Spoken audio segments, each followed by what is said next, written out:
Against all odds, how Frederik and Mary protected their love from the spotlight. Welcome to B News. How do you build something real, something authentic, something genuinely yours when the entire world is watching, analyzing, and judging your every move? How do you protect the most intimate parts of your relationship when cameras follow you everywhere, when your private moments become public property, when millions of strangers feel entitled to opinions about your marriage, your choices, and your life together? On December 4, 2024, as we reflect on King Frederik and Queen Mary's remarkable 24-year journey together, one of the most extraordinary aspects of their story isn't just that they found love, it's that they managed to protect it, to create and maintain genuine intimacy and authentic connection despite living under a spotlight so intense that it would have destroyed lesser relationships. This wasn't easy. This wasn't automatic. This required deliberate choices, strategic boundaries, occasional defiance of expectations, and an unwavering commitment to prioritizing their relationship and family even when doing so meant disappointing others or facing criticism. Their story isn't just a romance, it's a masterclass in how two people can build and sustain genuine partnership while navigating extraordinary external pressures, how they can remain authentically themselves and authentically connected to each other even when the world demands performance and perfection. The strategies Frederik and Mary developed to protect their love, the boundaries they established, the sacrifices they made, and the choices they prioritized reveal as much about who they are and what they value as any official portrait or public appearance ever could.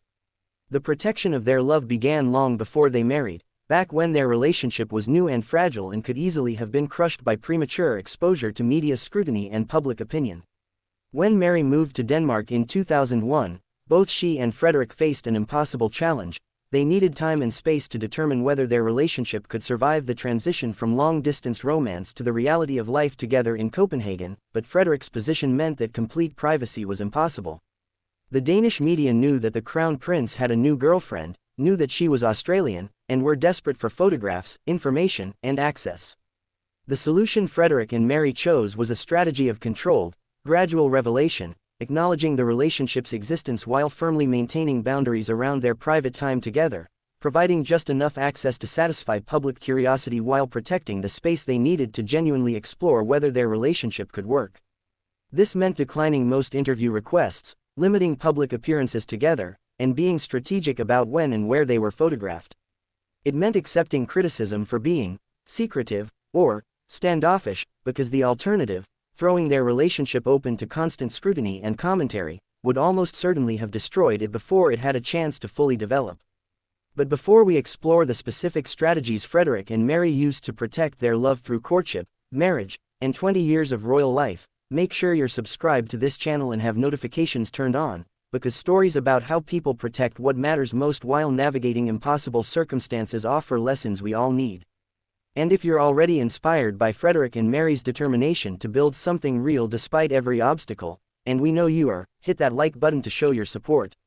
Now, let's examine exactly how this couple has protected their love against all odds. One of the first and most important boundaries Frederik and Mary established was around their home life. From the very beginning, they were adamant that their private residence, whether the apartment where they lived during their courtship or later their home at Frederik VIII's palace within the Amalienborg complex, would be a sanctuary, a space where they could be simply Frederik and Mary rather than Crown Prince and Crown Princess performing for public consumption. This meant strict rules about who had access to their private quarters, about what palace staff could discuss publicly, and about maintaining an absolute distinction between official duties that required public access and private family time that was sacred and protected. According to sources who have worked closely with them over the years, Frederik and Mary have been more protective of their private space than previous generations of Danish royals, sometimes creating tension with palace protocol officials who felt that royal life necessarily involved less privacy and more access. But Frederik and Mary held firm to this boundary, recognizing that without a genuine sanctuary where they could be vulnerable, authentic, and fully themselves without observation or judgment, their relationship would inevitably become performative and hollow. The way Frederik and Mary managed media access to their relationship and family represents another crucial protective strategy. Rather than trying to maintain complete privacy, which would be impossible given Frederik's position and would likely backfire by making media even more aggressive in pursuing unauthorized access, they developed a strategy of controlled, periodic access that satisfied public interest while protecting what mattered most. This meant carefully staged photo opportunities at significant milestones, official engagement photos, wedding coverage, the births of their children, the children's first days of school, that were beautiful, that gave the public the visual connection they desired, but that didn't expose the genuine intimate moments that belonged only to the family. It meant declining most interview requests but occasionally participating in carefully managed interviews when timing and circumstances were appropriate. It meant having palace communications staff who understood that their primary loyalty was to protecting the royal family rather than feeding the insatiable appetite of media and public for ever more access and information. This strategy has sometimes frustrated Danish media and international royal watchers who wanted more access, more information, more glimpses into Frederik and Mary's private life. But by consistently maintaining these boundaries, Frederik and Mary trained media and public to accept that certain aspects of their life would remain private, creating realistic expectations rather than the impossible fantasy of unlimited access that has destroyed privacy for some other royal families. Physical escape and genuine private time away from Denmark has been another crucial strategy for protecting their relationship. Throughout their marriage, Frederik and Mary have been deliberate about taking private holidays away from Denmark, away from the constant low-level observation that comes with being recognized everywhere, away from the responsibilities and protocols that govern their daily lives. These escapes, to remote parts of Greenland where Frederik has long had a special connection, to private properties in Australia where Mary can reconnect with her roots and family, to undisclosed locations where they can simply be a couple and a family without royal context, have provided essential renewal and reconnection. According to those close to them, Frederik and Mary return from these private escapes noticeably refreshed, more connected to each other, better able to handle the demands of royal life.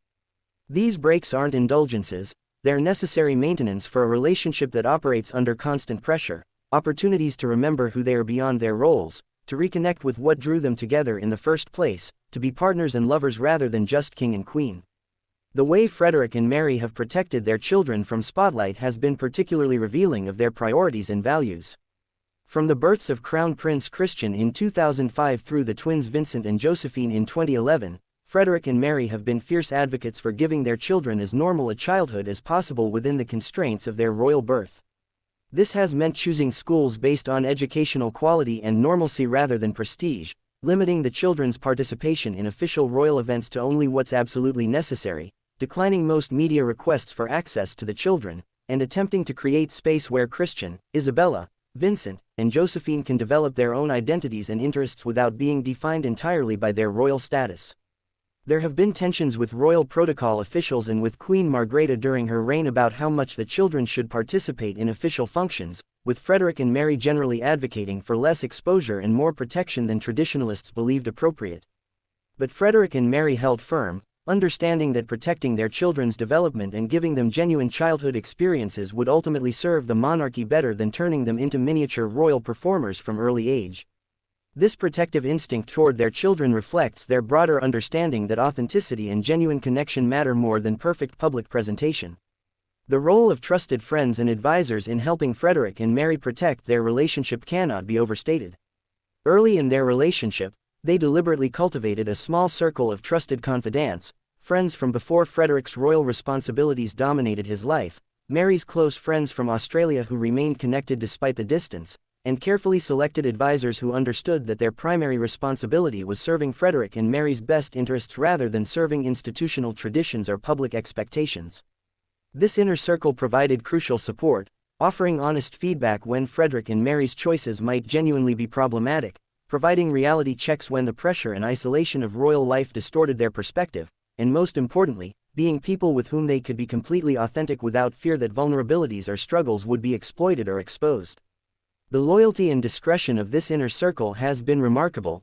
Very few details about the private realities of Frederik and Mary's relationship have ever leaked despite years of intense media interest, suggesting that they've chosen their trusted friends extremely well and that those friends understand the precious responsibility of protecting something genuine and valuable. The way Frederik and Mary have navigated family tensions while protecting their own relationship provides insight into their priorities and their understanding of boundaries. The situation with Prince Joachim and the stripping of his children's titles in 2022-2023 created enormous pressure on Frederik and Mary, with media scrutiny, public criticism, and family conflict threatening to destabilize their own relationship. According to sources, Frederik and Mary made deliberate choices to maintain their partnership and protect their immediate family even as the broader royal family experienced dysfunction. This meant private conversations about how to handle the situation, mutual support when either was struggling with the fallout, and a united front that prevented the family tensions from creating fault lines between them. It meant prioritizing their relationship and their children over trying to maintain harmony with extended family when that harmony required compromises they weren't willing to make. This hasn't been easy. Family estrangement is painful, and both Frederik and Mary have reportedly struggled with the costs of the choices that were made. But their commitment to protecting their own nuclear family, their own partnership, their own values has remained paramount even when it meant accepting that other relationships would suffer. The transition from Crown Prince and Crown Princess to King and Queen in January 2024 represented perhaps the ultimate test of their protective strategies. The additional scrutiny, the increased responsibilities, the weight of being monarch rather than heir, all of this could easily have overwhelmed the boundaries and practices Frederik and Mary had established over 2 decades. But by all accounts, they've managed to maintain and even strengthen their protective strategies during this transition. They've been deliberate about scheduling private time together despite increased demands, they've maintained their stance that their children's exposure remains limited, they've continued to escape when possible for genuine private time away from royal duties.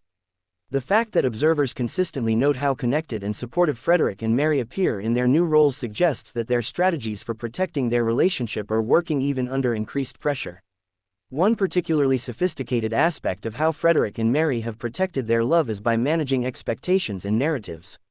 Rather than trying to present a fairy tale image of perfection, which would inevitably fail and create disappointment, they've been strategic about acknowledging challenges and struggles in ways that make their relationship relatable and authentic while still maintaining appropriate boundaries. In carefully selected interviews over the years, they've spoken about the difficulties of Mary's transition to Denmark, about the challenges of balancing royal duties with parenting, about the pressures they face and how they support each other through them. This strategic vulnerability has created public understanding that real relationships involve struggle and imperfection, that Frederik and Mary are doing difficult work to maintain their partnership, and that the strength of their relationship comes not from avoiding challenges but from facing them together. By managing these narratives carefully, they've created space for their relationship to be real rather than perfect while still protecting the specific intimate details that should remain private. The role of humor, playfulness, and maintaining lightness despite pressure has been another protective strategy visible in their public interactions and discussed by those close to them. Despite the weight of responsibility and the constant scrutiny, Frederik and Mary have apparently maintained their ability to make each other laugh, to find joy in small moments, to not take themselves or their circumstances too seriously all the time. The shared smiles and evident amusement visible in photographs from official events suggest a couple that hasn't lost the ability to find humor and joy in their life together despite everything.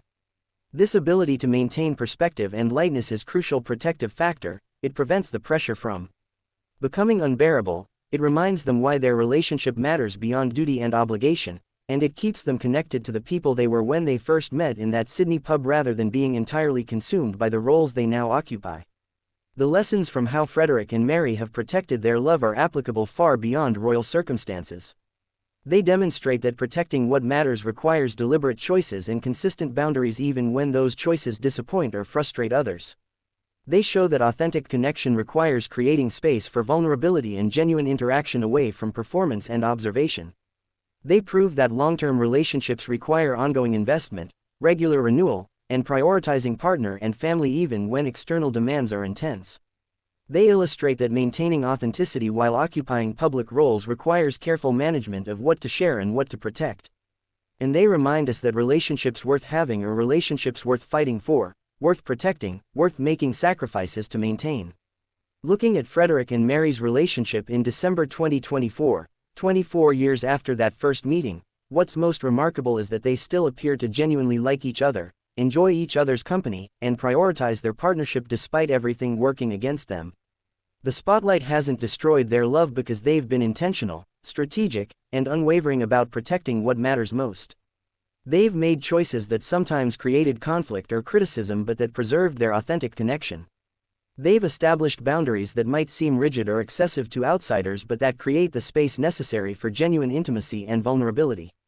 They've prioritized each other and their family in ways that haven't always been easy or convenient but that have allowed their love not just to survive but to thrive. So here's what we want to know from you. What do you find most impressive about how Frederik and Mary have protected their relationship? Have you had to establish boundaries or make difficult choices to protect what matters most in your own life and relationships? And what lessons from their strategies might be applicable to relationships that don't involve royalty or spotlight but still face external pressures that threaten authentic connection? Share your thoughts in the comments below. We love hearing your perspectives on how to protect what's precious in a world that constantly demands more access, more performance, more sacrifice of privacy. And make sure you stay subscribed to B News for more stories about people who fight for what matters, who protect their authentic selves and connections despite extraordinary pressure, and who prove that even against all odds, genuine love and partnership can not just survive but flourish when two people commit to protecting what they've built together. Frederik and Mary have shown us that the spotlight doesn't have to destroy love if you're willing to fight for it, to set boundaries around it, to choose it again and again even when doing so is difficult. That's not just a royal love story, that's a lesson we all need.